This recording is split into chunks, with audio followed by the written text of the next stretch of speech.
Bueno, buenas noches. Vamos a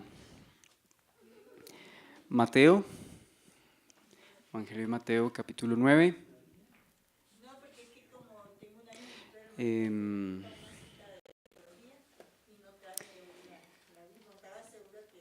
bueno, antes de que se me olvide, vamos a tratar de ponernos de acuerdo para aprovechar la semana y tener tiempos em, de oración. Bueno, lo estamos haciendo los martes a las 7:30 por teléfono, pero yo creo que también debemos involucrar y recordar el ayuno, pues no solo a nivel personal, sino congregacional, ¿sí?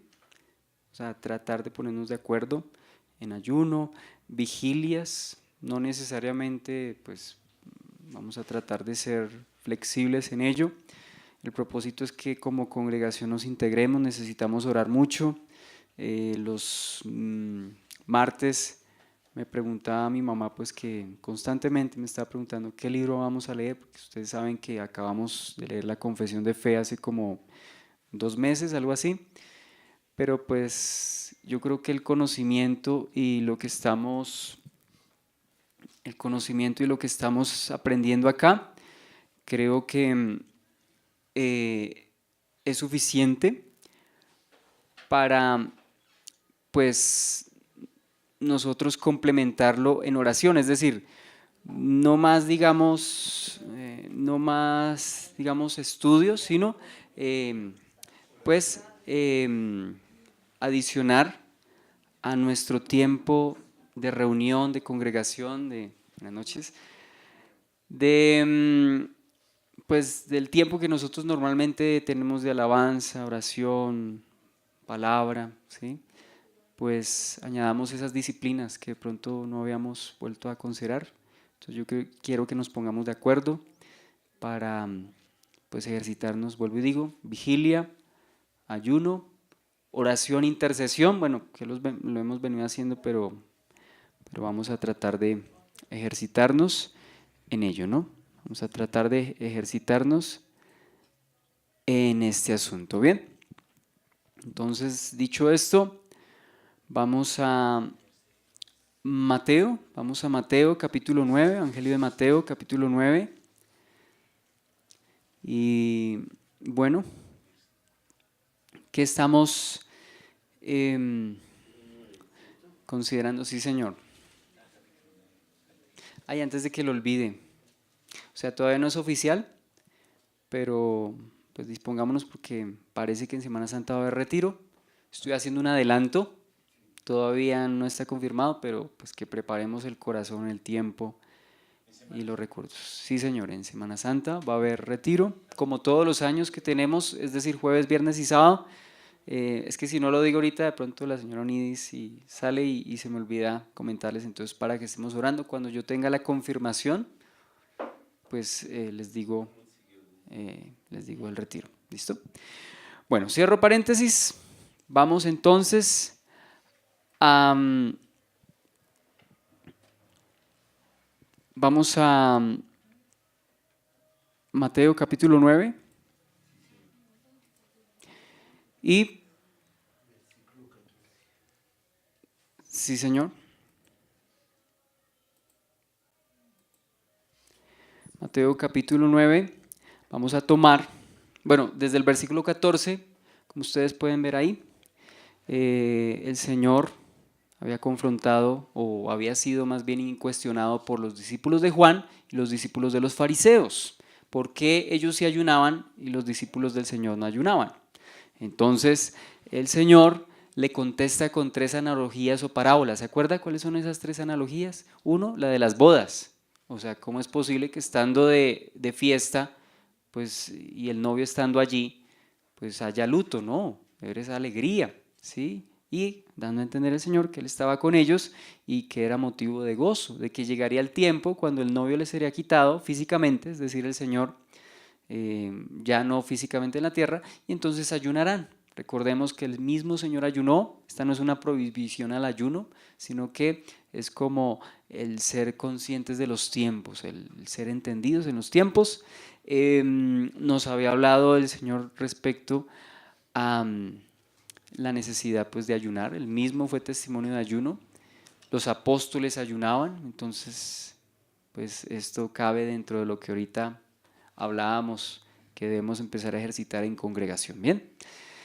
La segunda analogía o parábola, hablábamos de el paño nuevo y el vestido viejo, ¿sí?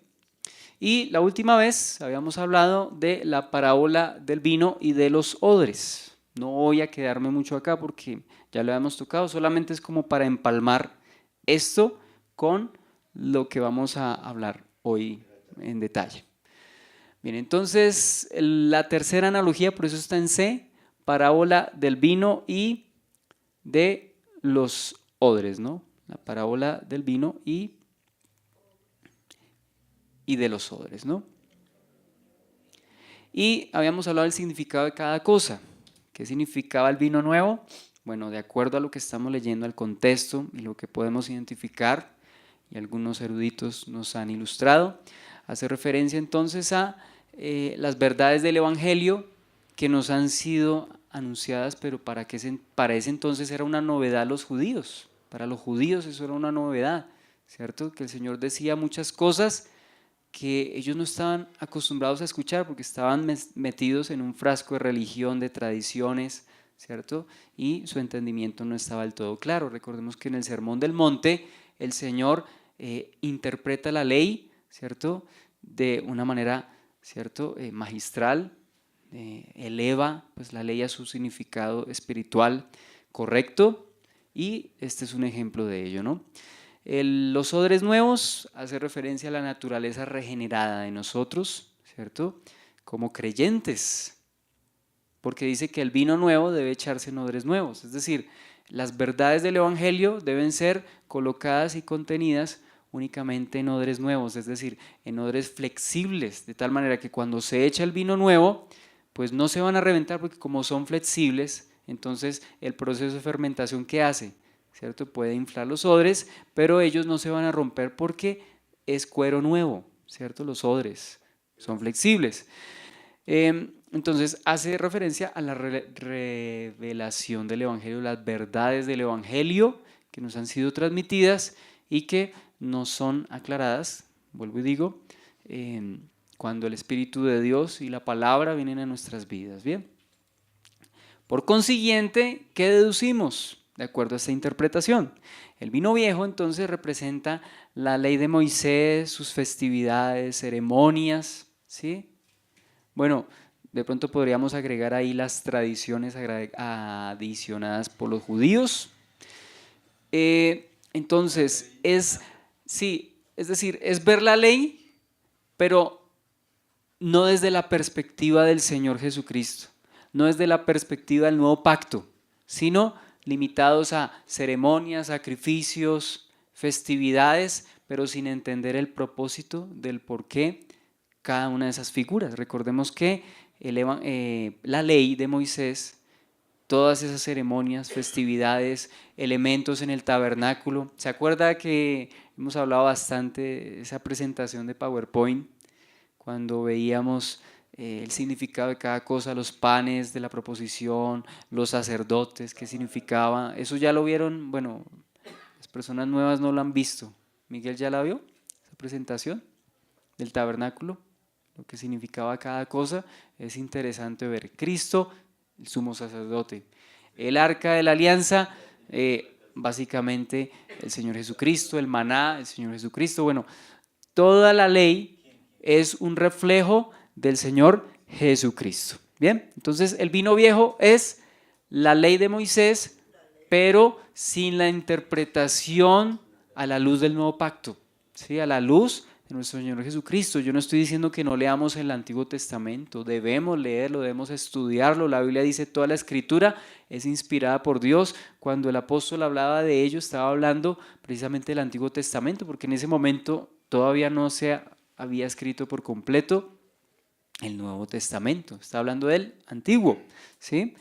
Y los odres viejos, por consiguiente, si los odres nuevos es la naturaleza regenerada, es decir, nueva, del creyente, pues por consiguiente los odres viejos hace referencia a la naturaleza humana sin regenerar, es decir, al hombre natural, como dice 1 Corintios capítulo 2, dice que el hombre natural no entiende las cosas del Espíritu porque se han de discernir espiritualmente. Para él son locura y tienen que discernirse espiritualmente. El Evangelio entonces es un mensaje nuevo, es decir, el Señor Jesús vino a enseñar algo diferente a lo que el Señor le mostró a Moisés. No, no. Por eso leo esta cita, dice, abro comillas, ustedes la pueden ver ahí. Hay quienes piensan que Jesús no trajo enseñanzas nuevas, sino que la novedad radica en la capacidad de Jesucristo para tomar las antiguas verdades bíblicas que son permanentes e inmutables por ser verdades y colocarlas a la luz de la visión que Dios quiere que tengamos. Entonces, ¿qué es la novedad? La manera como el Señor interpreta en profundidad, de la manera que ningún otro rabino lo había podido interpretar. Es decir, el Señor Jesús, claro, Él es el autor de la ley, pues el mismo Dios hecho hombre estaba interpretando la ley, ¿cierto? ¿Quién mejor que el que la hizo nos la puede dar a conocer? Esto me hace recordar la ilustración de un hombre que estaba tratando de arreglar su carro, estaba varado, trató de arreglarlo, lo conocía desde hace mucho tiempo, de repente llegó alguien también en un carro de la misma marca, se bajó, se ofreció pues a ayudar y el que estaba arreglando, el dueño del carro varado, dijo, no, pues yo tantos años que llevo con este carro y no he podido, pues mucho menos usted que acaba de llegar. Y entonces déjeme intentarlo, lo intentó y por supuesto que lo pudo arreglar. El dueño del carro quedó asombrado, oiga, de verdad que lo admiro porque yo pues conociéndolo tanto y no daba y usted sí pudo. Él dijo, no, lo que pasa es que yo trabajo en la empresa, creo que la Ford, y yo fui el que diseñé ese modelo de ese carro, sé de dónde está cada cosa, cada pieza, cada aspecto de ese carro, entonces a eso voy. ¿Quién mejor que el propio Señor Jesucristo como autor de la ley, como Dios, el Hijo, pues nos puede revelar el Evangelio y la ley y todo lo que significa la ley en su mayor expresión? Bien, entonces el Evangelio es un mensaje nuevo, más bien es la confirmación de todas las promesas hechas a los patriarcas, lo que se ve en la ley, todo lo que se le fue revelado a los profetas, se cumple en Jesús. Bueno, voy a leer estos. Jesús usa esto como una ilustración para enseñar que las formas de los antiguos rituales, como la práctica del ayuno celebrada por los fariseos y los discípulos de Juan, no está ajustada al vino nuevo de los tiempos del nuevo pacto. MacDonald dice, la vida y la libertad del Evangelio arruinan los cueros del ritualismo. O sea, ¿qué es la religiosidad? La religiosidad son cueros viejos, odres viejos, que cuando vienen las verdades del Evangelio, ¿qué pasa con esos odres? Se revientan. Por eso los fariseos y los religiosos en esa época no pudieron asimilar las verdades del Evangelio. ¿Por qué? Porque como ellos no tenían la naturaleza regenerada, es decir, el Señor les hablaba, pero para ellos les estaban veladas muchas de estas verdades, entonces no podían entender. Se necesita la naturaleza espiritual, se necesita esa sensibilidad que solamente Dios puede dar por su espíritu y por su palabra. De lo contrario, una persona que no ha nacido de nuevo, ¿cierto? Un muerto espiritual, pues no va a poder entender. Se necesita no solamente que el Evangelio sea predicado, sino que el Espíritu de Dios dé vida, ¿cierto? A esa palabra, sea como esa palabra, como se ha dicho, la palabra rema, una palabra, ese es del griego rema, esa palabra que cobra especial valor e importancia y relevancia en ese momento para la persona, ¿bien? Acompañada de fe. Sí, Señor, esa fe que el Señor concede, de hecho, por eso hablamos del Evangelio de la gracia. Dios da los medios, Dios nos da vida espiritual, Dios nos concede la fe, Dios nos concede el arrepentimiento, como está escrito. Entonces, ¿cuál es la responsabilidad del ser humano? Atender, ¿no? Esto no niega ni quita nuestra responsabilidad.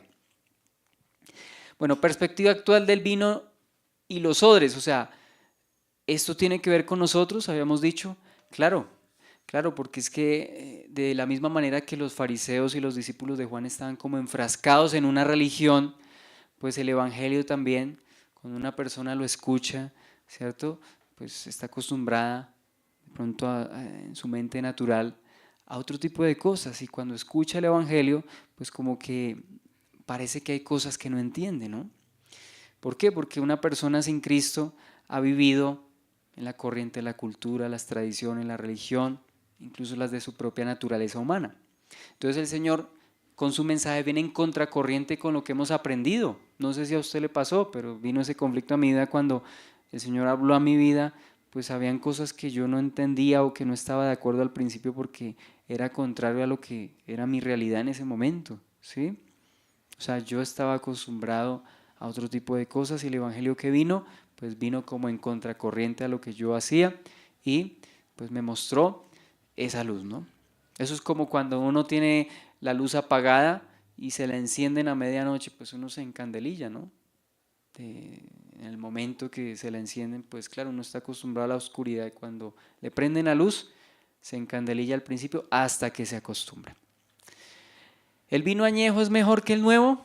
¿Por qué hago esta pregunta? Porque en Lucas, capítulo 5, versículo 39, dice lo siguiente: y ninguno que beba del añejo quiere luego el nuevo, porque dice, el añejo es mejor. Esto puede ser cierto en la práctica, que el vino añejo es mejor que el nuevo, pues por eso esas cosechas entre más antiguas, pues más caro el vino. Pero en el ámbito espiritual no creo que esté diciendo el Señor que es mejor, porque ¿qué hemos dicho? Que la ley de Moisés es el vino viejo, ¿sí? La ley de Moisés interpretada a la luz de rituales, de tradiciones y de la perspectiva humana, pues es el vino viejo, ¿sí? Pero en este caso, el Señor no está justificando el hecho de persistir en la ley desde la perspectiva humana, interpretada desde la perspectiva humana, ¿cierto? Más bien lo que el Señor pone en evidencia aquí es la actitud de los religiosos con respecto al Señor Jesús y su predicación. Repito, ¿qué está expresando el Señor en ese pasaje de Lucas 5:39? Que el que bebe del añejo, pues ya no quiere el nuevo, porque dice que el añejo es mejor. ¿Qué expresa eso? Eso expresa la actitud de los religiosos frente a las verdades del Evangelio, ¿sí? Esta es una interpretación, bueno, no la busqué en otra parte, es, digamos, de acuerdo a lo que leímos, es mi humilde postura y que les estoy compartiendo. ¿Por qué? Porque una persona cuando no es odre nuevo, ¿cierto? Quiere estar atado o quiere seguir amarrado a las tradiciones y a las cosas del pasado. Entonces, ¿qué hace una persona que dice que quiere mejor el añejo y no el nuevo? Pues está cerrando a las verdades del vino nuevo, del Evangelio, ¿cierto? Reveladas a la luz de la persona del Señor Jesucristo. Usted dice que se rehúsa a renovarse, a ser renovada. ¿Qué dice Romanos capítulo 12, versículo 2? Dice, no se conformen, no se amolden a este mundo, antes bien sean transformados por medio de la renovación del entendimiento. Es decir, el Evangelio es el instrumento que Dios usa para que nuestro entendimiento sea transformado. Bien, hasta ahí entonces la lectura de esta sección, que es la pregunta sobre el ayuno. La tomamos desde el 14 hasta el 17. Vamos a tomar la siguiente sección, que va del versículo 18 al versículo 26. ¿Cuál es?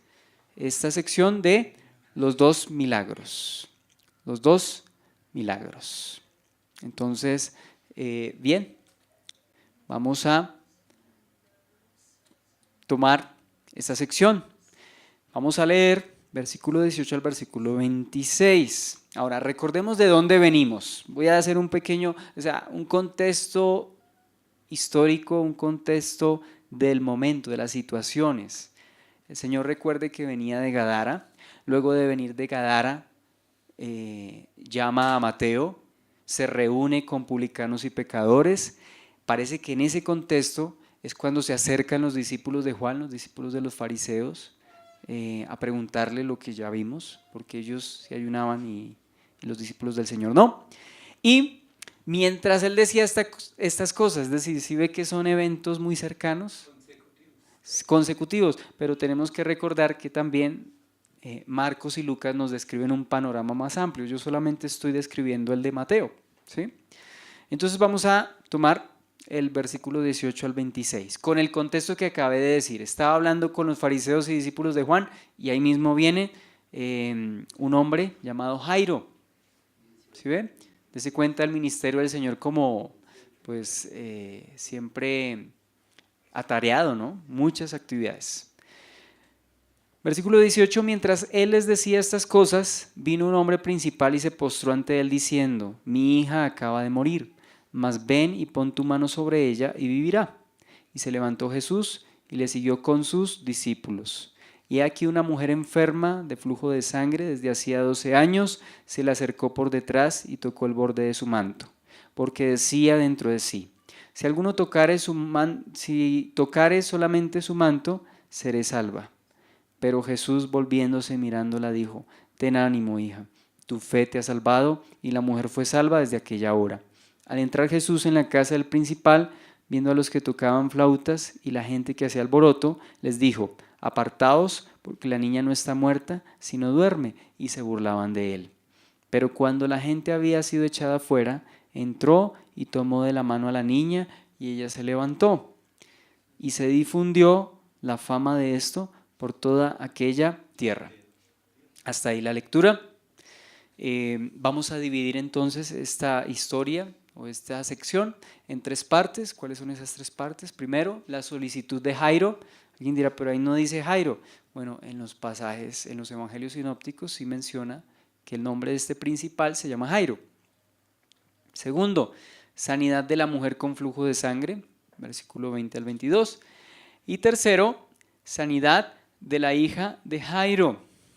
Este pasaje, por supuesto, lo vamos a ver, como ya dije, en contexto con los evangelios sinópticos, porque ellos nos complementan cosas que de pronto Mateo omite. ¿Sí? Bueno, omite porque el Señor nos da esta variedad de los evangelios. Bueno, la riqueza de 3 hombres que por inspiración de Dios y desde el punto de vista que el Señor le da a cada uno, pues ven las cosas de tal manera que se complementen unos con otros. ¿Sí? Bien, entonces vamos a mirar primero Marcos capítulo 5, porque como ustedes ven ahí, este pasaje está en contexto con Marcos. Marcos capítulo 5.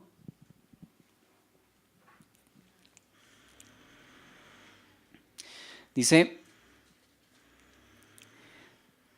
y vinieron, vamos a leer desde el versículo 21. Dice, pasando otra vez Jesús en una barca a la otra orilla, se reunió alrededor de él una gran multitud y estaba junto al mar. Venía de Gadara. Sí, las circunstancias un poquito diferentes las que narra Marcos sin contradecir a Mateo.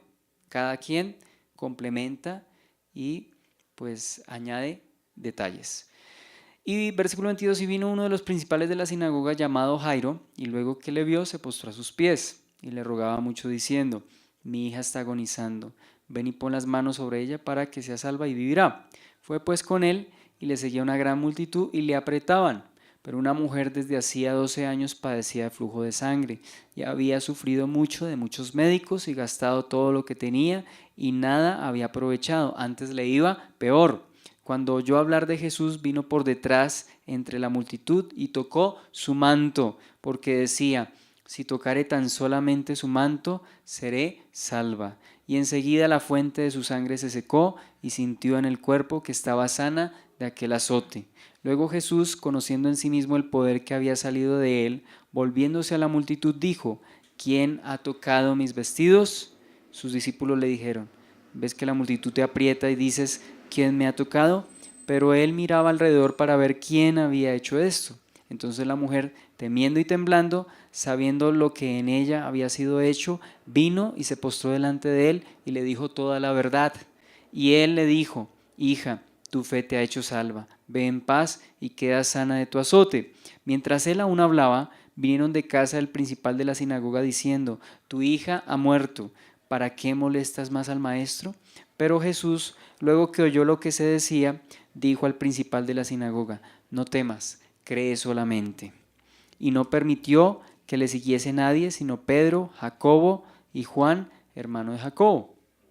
Y vino a la casa del principal de la sinagoga y vio el alboroto y a los que lloraban y lamentaban mucho. Entrando les dijo: ¿por qué alborotáis y lloráis? La niña no está muerta, sino duerme. Y se burlaban de él. Mas él, echando fuera a todos, tomó al padre y a la madre de la niña y a los que estaban con él, y entró donde estaba la niña. Y tomando la mano de la niña, le dijo: Talita cumi, que traducido es: niña, a ti te digo, levántate. Y luego la niña se levantó y andaba, pues tenía 12 años, y se espantaron grandemente. Pero les mandó mucho que nadie lo supiese, y dijo que se le diese de comer. Y el otro pasaje lo encontramos en Lucas capítulo 8. Lucas capítulo 8, versículo 40 al 56. Bueno, voy a leerlo un poquito rápido. Cuando volvió Jesús, le recibió la multitud con gozo porque todos le esperaban. Entonces vino un varón llamado Jairo, que era principal de la sinagoga, y postrándose a los pies de Jesús le rogaba que entrase en su casa, porque tenía una hija única como de 12 años que se estaba muriendo, y mientras iba la multitud le oprimía. Pero una mujer que padecía de flujo de sangre desde hacía 12 años y que había gastado en médicos todo cuanto tenía y por ninguno había podido ser curada, se le acercó por detrás y tocó el borde de su manto, y al instante se detuvo el flujo de su sangre. Entonces Jesús le dijo: ¿quién es el que me ha tocado? Jesús dijo, y negando todos, dijo Pedro y los que con él estaban: Maestro, la multitud te aprieta y oprime, y dices: ¿quién es el que me ha tocado? Pero Jesús dijo: alguien me ha tocado, porque yo he conocido que ha salido poder de mí. Entonces, cuando la mujer vio que no había quedado oculta, vino temblando y postrándose a sus pies le declaró delante de todo el pueblo por qué causa le había tocado y cómo al instante había sido sanada. Y él le dijo: hija, tu fe te ha salvado, ve en paz.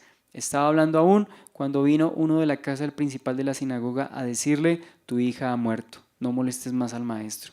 Oyéndolo, Jesús le respondió: no temas, cree solamente y serás salva. Entrando en la casa, no dejó entrar a nadie consigo, sino a Pedro, a Jacobo, a Juan y al padre de la madre de la niña, y a la madre de la niña. Y lloraban todos y hacían lamentación por ella, pero él dijo: no lloréis, no está muerta, sino que duerme. Y se burlaban de él, sabiendo que estaba muerta. Mas él, tomándola de la mano, clamó diciendo: muchacha, levántate. Entonces su espíritu volvió e inmediatamente se levantó, y él mandó que se le diese de comer. Y sus padres estaban atónitos, pero Jesús les mandó que a nadie dijesen lo que había sucedido. Entonces ya complementamos un poquito más los detalles. Ahora sí, vamos a entrar entonces en esta primera, dentro de esta historia hay dos historias, valga la redundancia, la de Jairo y la de la mujer, ¿sí? En circunstancias críticas, porque imagínense que es como una urgencia, es como si la ambulancia llegara, ¿cierto?, para recoger al paciente y hacen parar la ambulancia por otra persona que no está de signos vitales grave, pero solicita sanidad, sin ella pedirlo, pues es como si hubiera parado la ambulancia. La ambulancia tenía, por así decirlo, en el caso de Jairo, ¿sí? Jairo estaba afanado, no así el Señor. Eso me hace acordar lo que Adrian Rogers en alguna ocasión dijo, Dios no tiene afán, pero nunca llega tarde. Dios no tiene afán, pero nunca llega tarde. Este es el caso que estamos considerando. Entonces, dos historias en una sola. Versículos 18 y 19 de Mateo, donde estamos, Mateo capítulo 9, versículos 18 y 19, que es nuestro pasaje central. Mientras él les decía estas cosas, vino un hombre principal y se postró ante él diciendo: mi hija acaba de morir, mas ven y pon tu mano sobre ella y vivirá.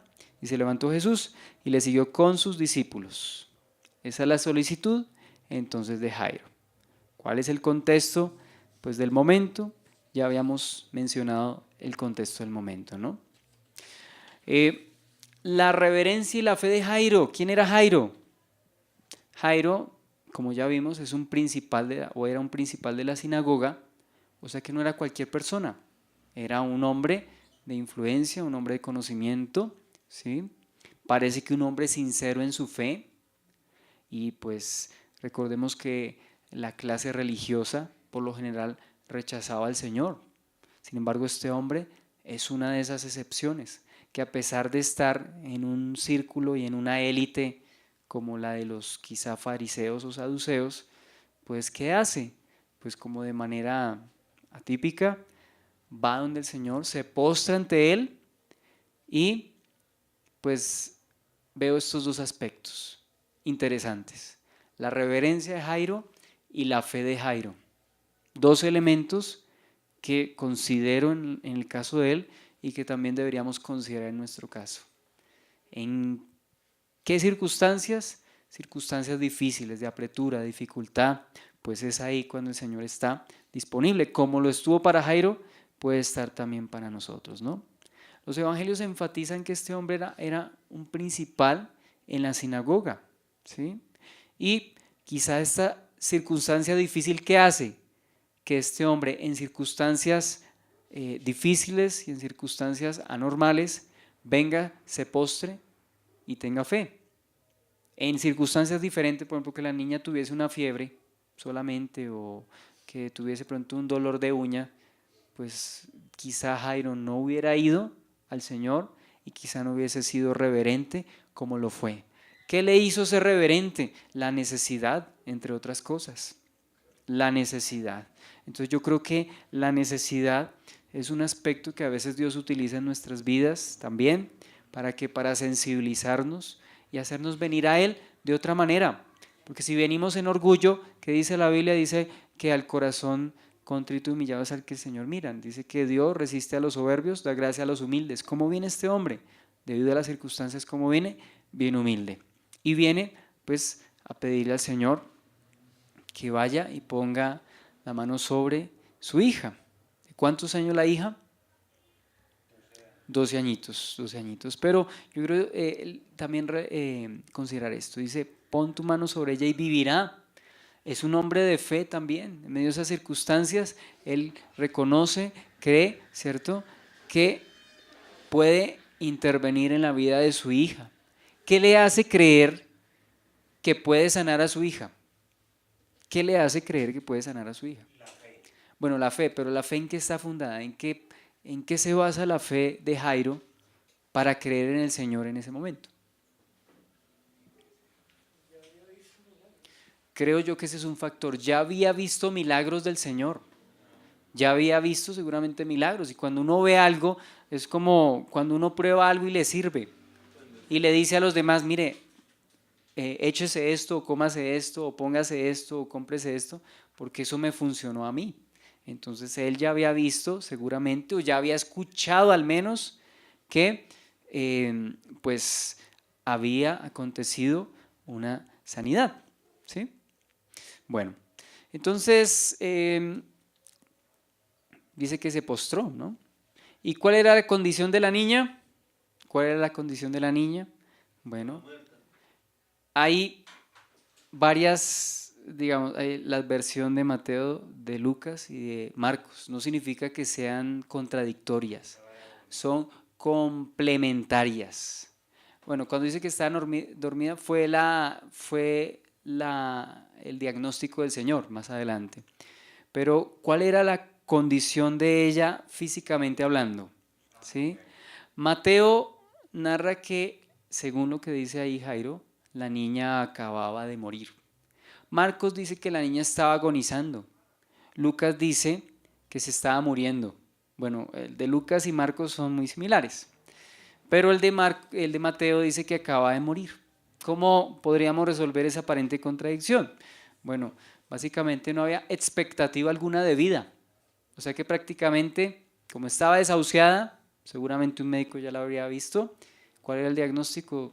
Ya no hay nada que hacer. Entonces, como para que quizá Jairo pudiera ya ganar la atención del Señor, Jairo pues le habla en esos términos: mi hija acaba de morir, es decir, es inminente que ella muera. Esto me hace pensar cuando uno va a urgencias, que a veces, no sé si le ha pasado, que uno no se ponga a decir que no se siente tan mal, tiene que mostrar que realmente está mal, porque si no lo ven mal, no lo atienden. No sé si en algún momento fue el punto de pensar de Jairo. No lo sabemos, o sea, no podemos negarlo, pero me hace acordar eso.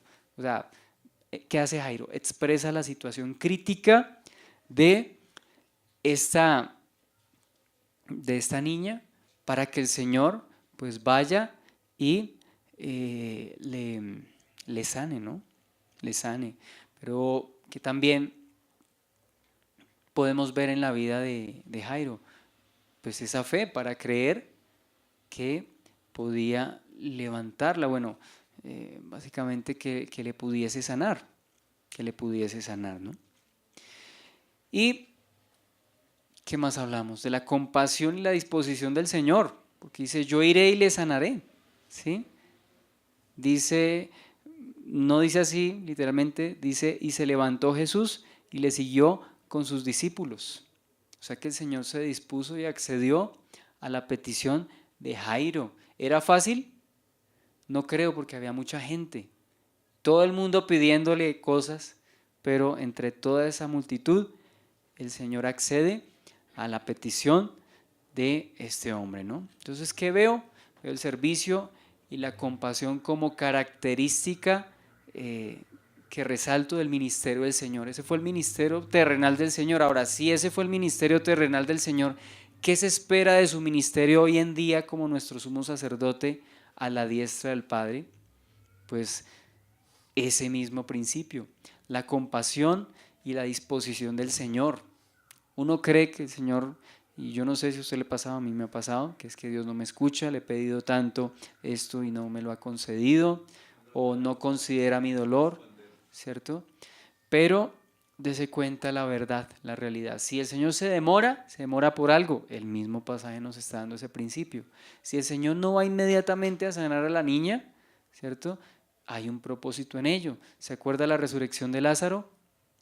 ¿Qué le decía? No me acuerdo si era, bueno, no sé cuál de las dos, si Marta o María. Marta o María le decían, Señor, si tú hubieses venido antes, Lázaro no hubiese muerto, es decir, lo hubiera sanado. Para ellas no había, ni siquiera habían considerado en lo más lejano que el Señor pudiese resucitar a Lázaro. Entre otras cosas porque ya estaba, ¿cierto?, en la tumba y ya hedía, como dice usted. Ya, entonces, pues, ¿qué iba a pensar que lo iba a resucitar? No valía, o para ella no contaba eso. No estaba en sus planes, solamente en la mente del Señor, ¿no? Entonces, dice que el Señor se levanta, ¿no? ¿Y qué honra? Yo creo que el Señor de una u otra forma está honrando la reverencia de Jairo y la fe de Jairo. ¿Qué está honrando? La reverencia de Jairo. ¿Qué hace Jairo? Se postra. Y la fe de Jairo, mas pon tu mano sobre ella y vivirá. Yo creo que el Señor, ¿cierto?, acude, y es importante también ese aspecto de nuestras vidas. Humillación y fe. De hecho, la Biblia dice, sin fe es imposible agradar a Dios. Y pues aquí estamos viendo algo de ese principio. Este hombre, ¿cierto?, se humilla, pide con fe, y ¿qué hace? Pues el Señor va, él con todos sus discípulos, y dice que también va una grande multitud, porque no eran poquitos, era mucha gente la que iba. De pronto Mateo no da todos esos detalles. Si usted mira ahí, dice, y le tocó, ¿cierto?, el borde de su manto. Si usted y yo leyéramos solamente la historia por la versión de Mateo, ignoraríamos de pronto que había mucha gente la que seguía al Señor. Era gente, ¿cierto?, pues que estaba allí, y no había como esa manera y ese modo pues de acercarse y llegar al Señor, ¿no? Entonces, vamos a proseguir, nosotros allí, vamos a seguir. Dice, la sanidad de la mujer con flujo de sangre. La sanidad de la mujer, dice, con flujo de sangre. Y es como el paréntesis en esta historia. Vamos a leerlo.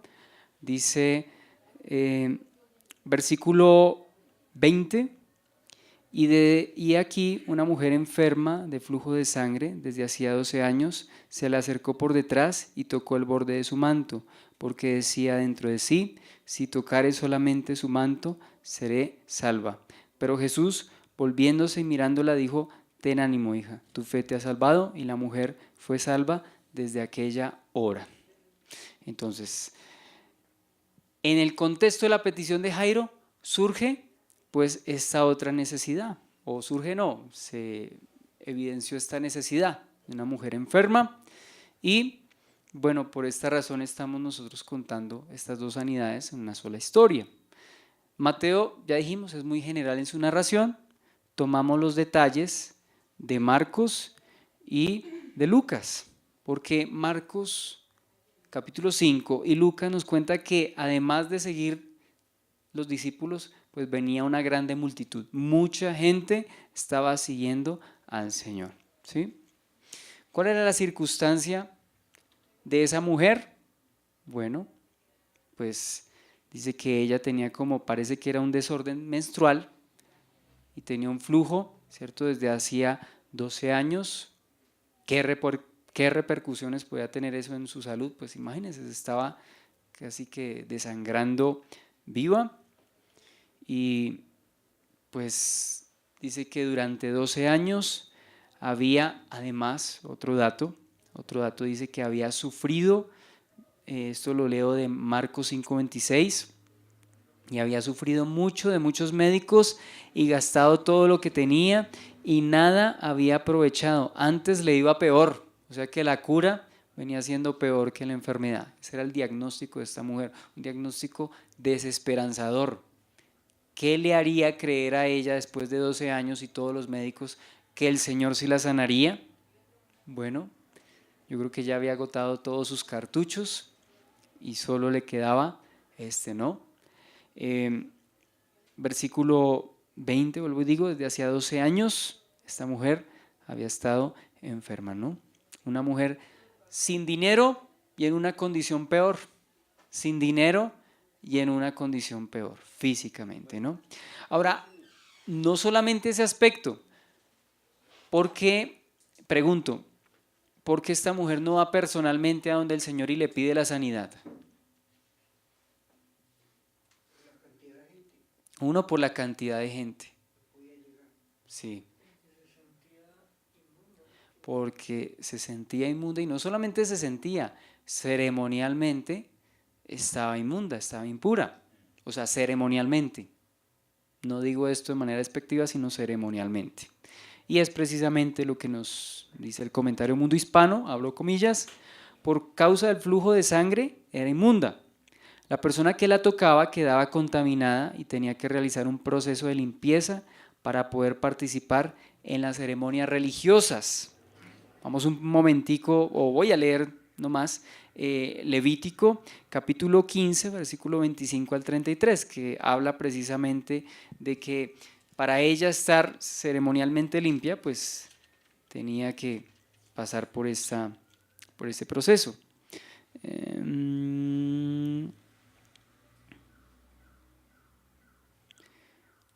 Versículo 19, desde el 19, dice: cuando la mujer tuviere flujo de sangre y su flujo fuere en su cuerpo, 7 días estará apartada, y cualquiera que la tocare será inmundo hasta la noche.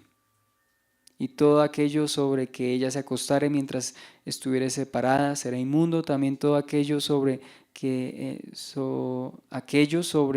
se sentare será inmundo. Cualquiera que tocare su cama y lavará sus vestidos, y después de lavarse con agua será inmundo hasta la noche. También cualquiera que tocare cualquier mueble sobre que ella se hubiera sentado lavará sus vestidos, se lavará luego a sí mismo con agua y será inmundo hasta la noche. Y en fin, ¿sí? Entonces, imagínense, si dice cualquiera que la tocare, o sea que esta mujer ceremonialmente no era apta para tocar, pues, y mucho menos al Señor, porque ella tendría un concepto, claro, el rabino, el maestro, y yo venir yo a contaminarlo, pues no tiene sentido, o pues sería algo. Y sí, Señor, ¿qué ocurre? Dice que rompe todo protocolo. Rompe todo protocolo. Considera eso, y esta mujer, a pesar de esa impureza ceremonial, se acerca al Señor, claro, silenciosamente, por las razones que ya expusimos, pues porque había mucha gente, y en segundo lugar, Pues porque era impura. Y seguramente pensaría que el Señor de pronto ni la tocaría ni le sanaría debido a su condición. Estaba avergonzada.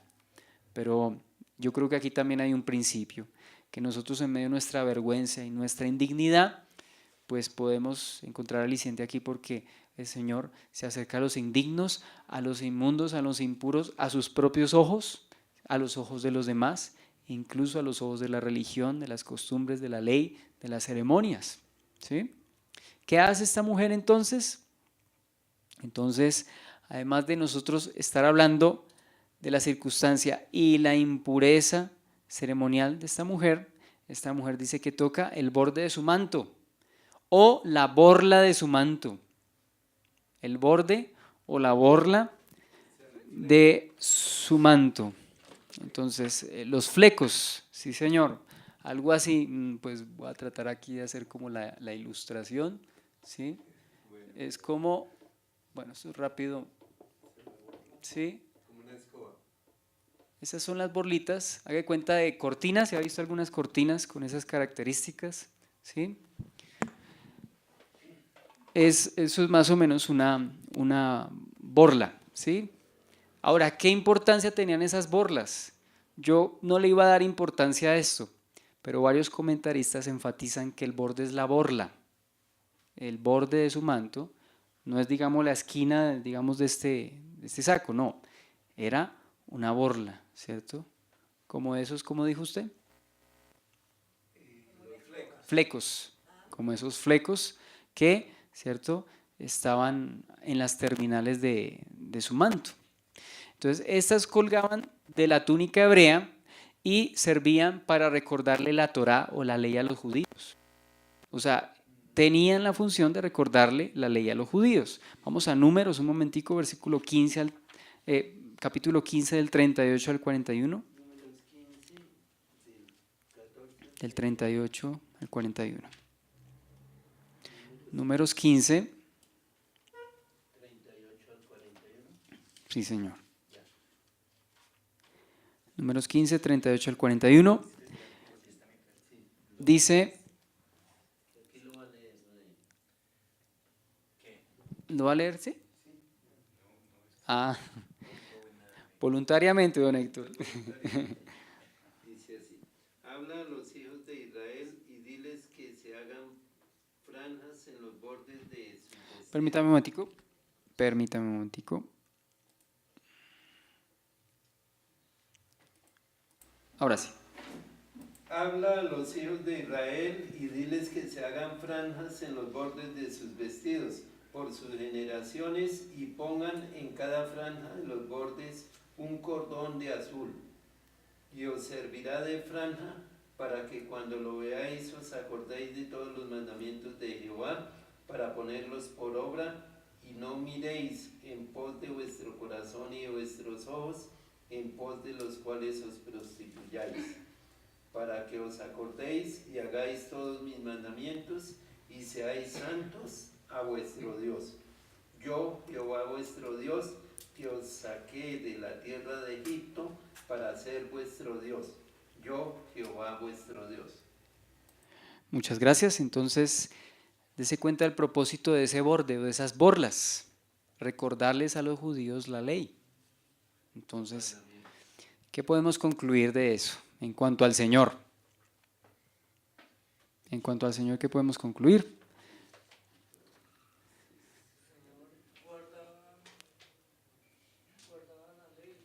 Guardaba, amaba la ley y la tenía presente. Bueno, lo mismo de guardarla, ¿no?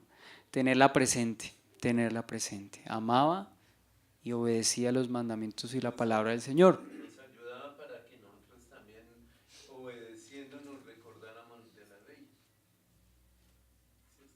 Bueno, a través de esto en detalle podemos identificar que si Él obedece y retiene la ley, nosotros también deberíamos hacer lo posible para retener y guardar la ley. Por eso dice en Deuteronomio capítulo 6, ¿sí? Versículo 5 en adelante, 5 o 6 en adelante, estas palabras que yo te mando estarán sobre tu corazón, las escribirás, ¿cierto? En tu casa, hablarás de ellas. Es decir, tenemos que hacer lo posible para memorizar y recordar los mandamientos del Señor para que no se nos olviden. La Biblia dice, en mi corazón he guardado tus dichos para no pecar contra ti.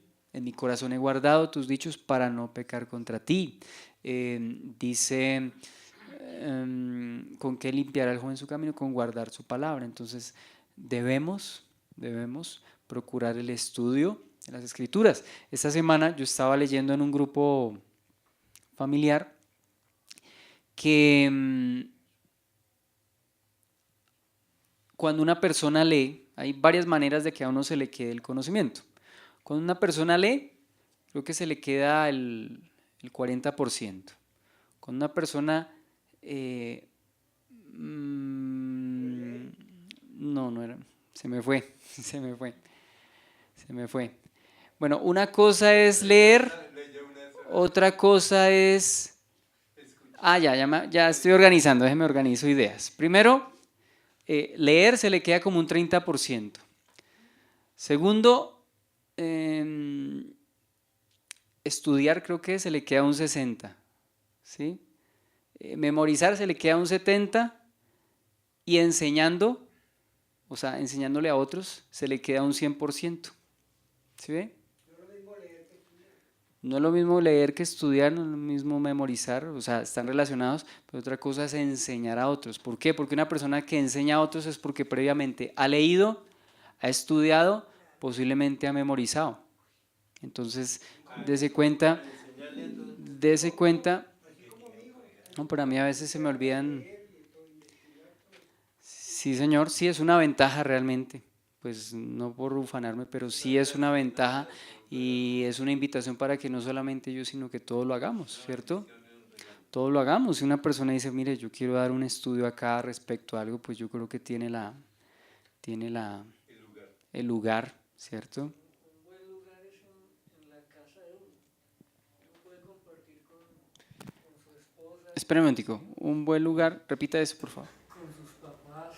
Que un buen lugar es en la casa de uno. Un buen lugar para practicar eso es que en la casa de uno, lo que uno aprende, enseñarlo. Y pues digamos los papás de uno no están acá presentes, los hermanos, en el caso de los casados. Entonces, en la casa es un buen lugar para uno enseñar.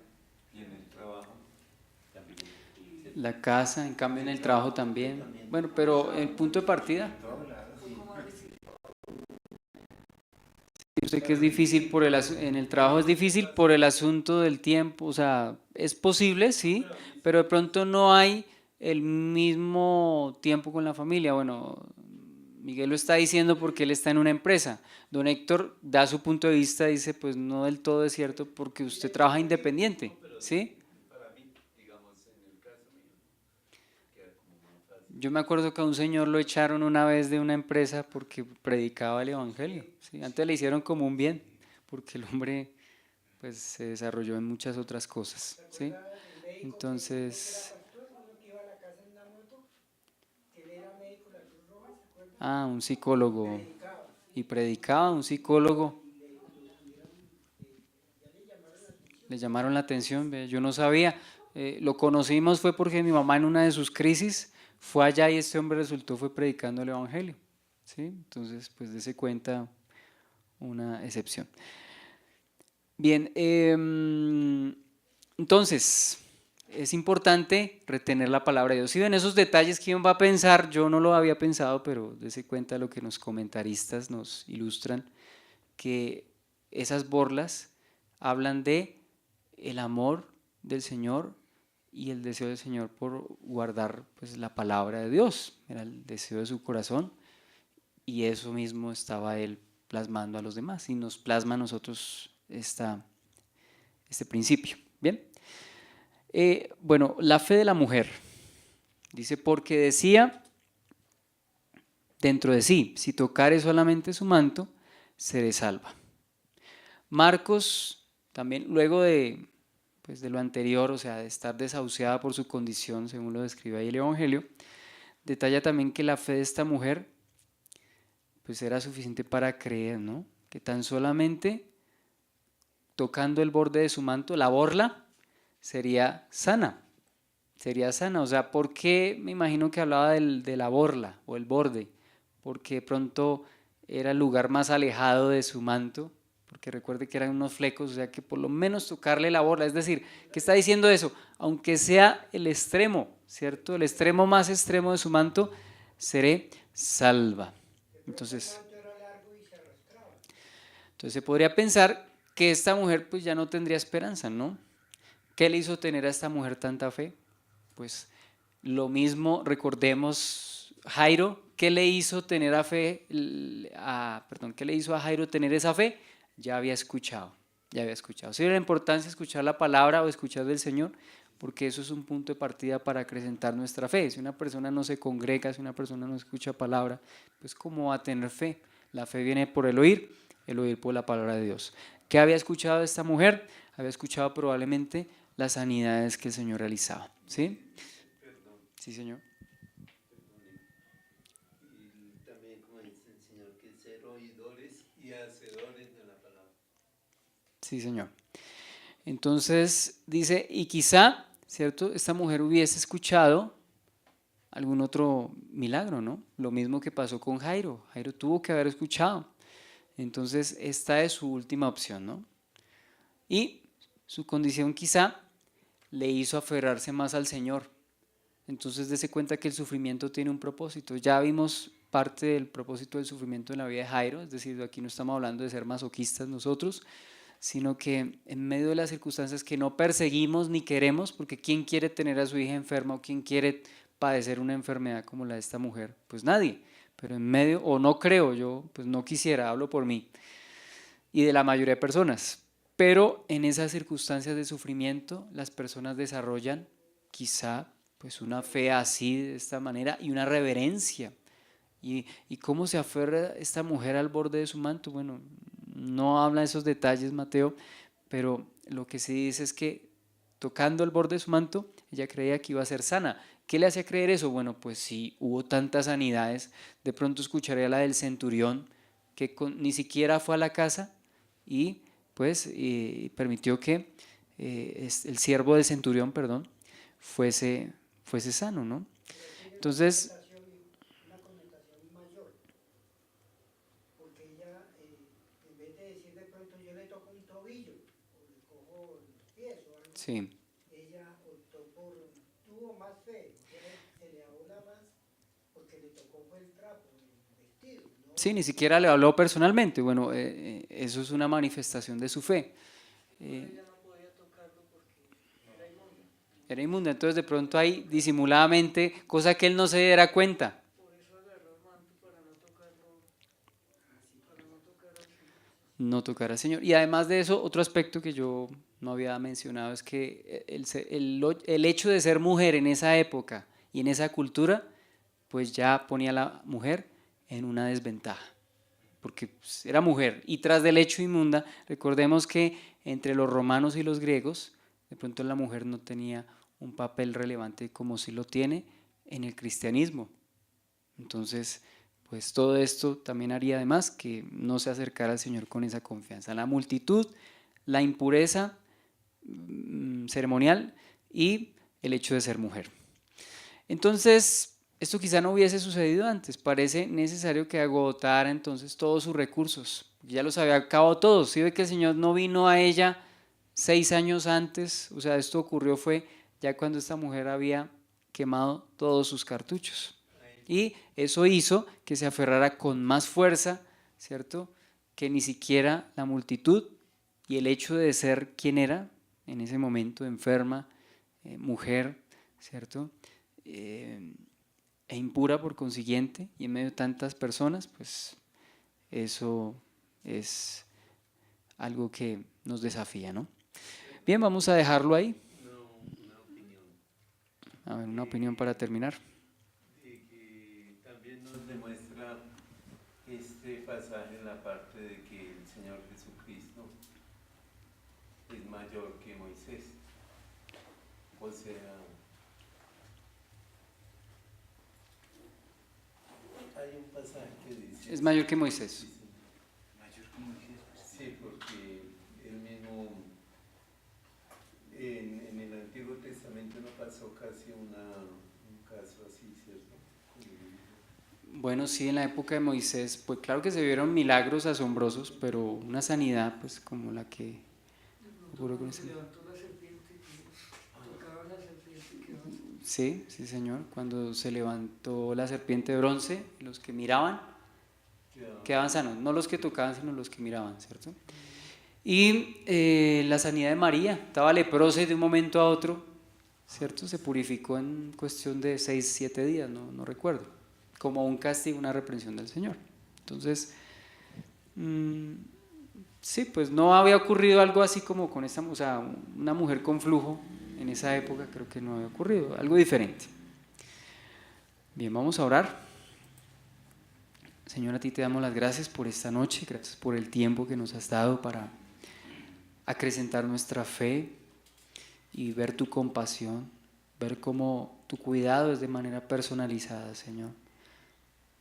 A cada uno, a pesar de que estemos en medio de la multitud, tú consideras las necesidades de cada uno, como consideraste la necesidad de esta mujer, como consideraste a Jairo, Señor, que también aprendamos de este hombre y de esta mujer, Señor, quien en primer lugar se postra y tiene fe, Señor, y esta mujer también teniendo fe, Señor, y acercándose aún en medio de la multitud, Señor.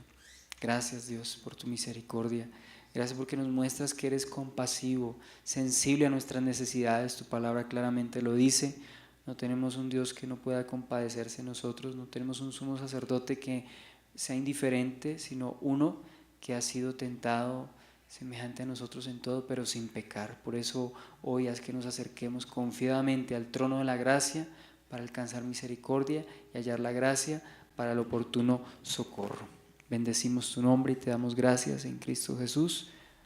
Amén. Bendiciones. Bueno, repito, vamos a tratar de ponernos de acuerdo para ejercitarnos en el aspecto del ayuno, la vigilia, la intercesión, oración, intercesión. Hay retiro probablemente en Semana Santa, todavía no está confirmado, pero pues de una vez les anticipo para que dispongamos, preparemos el corazón, el tiempo, los recursos. ¿Qué más será? ¿Qué más iba a contar? No, creo que era eso. Mañana hay reunión. Mañana reunión normal a las 6 de la tarde aquí, sí señor.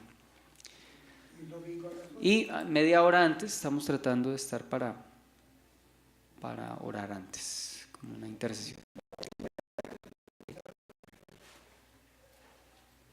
¿Este sábado? Una película.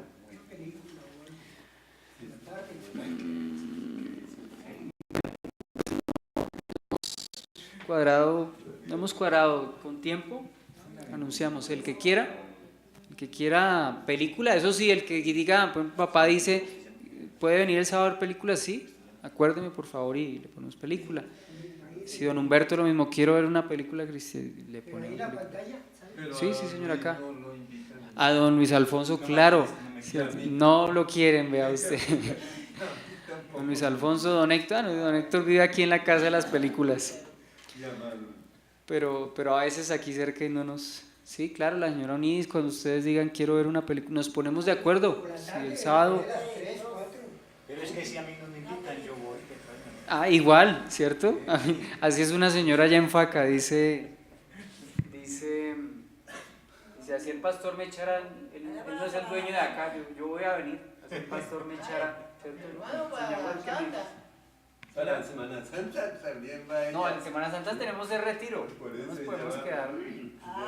Ya tienen retiro, o sea que están de... El que estaba anunciando. Dicho, Si el pastor me